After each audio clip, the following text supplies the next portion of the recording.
The end of the American Civil War brought to the South a staggering task. They had to reappraise their situation and begin anew. Their Confederate money was worthless. The 4 million African slaves, once the valuable property of the planters, were now freed. President Lincoln had a plan to peacefully bring the 11 Confederate states back into the Union. His plan was called Reconstruction. The Reconstruction period lasted from 1865 to 1877 and proved to be a difficult time for many. In the beginning of Reconstruction, President Lincoln's plan allowed former Confederates to be pardoned when they took the oath of allegiance to the Constitution. I, Stephen Mason, do solemnly swear, in presence of Almighty God, that I will henceforth faithfully support, protect, and defend the Constitution. When enough people in their state took the oath, then that state could return to the Union and participate in the government.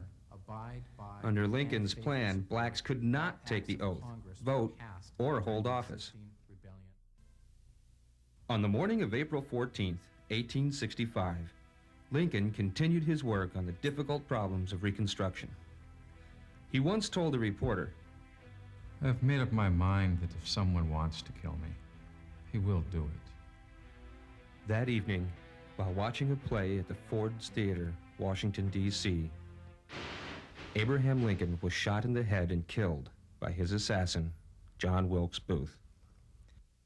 And so, this simple man of compassion, whose grand purpose was to keep the nation united, was laid to rest. As the country mourned over its fallen leader, Vice President Andrew Johnson quickly stepped in and took over the powers of the presidency. He, too, wanted to help the people of the South and continued with most of Lincoln's Reconstruction plans.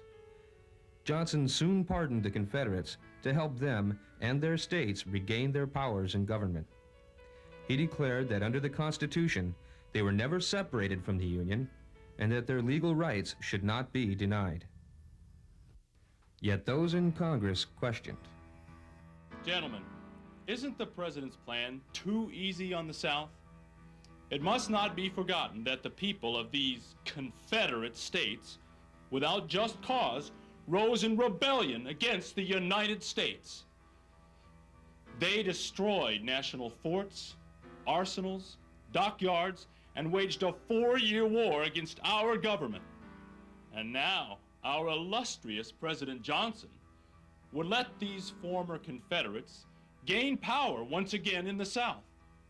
Isn't this the ultimate treason? It is Congress who should have the power to reconstruct the South, not the President.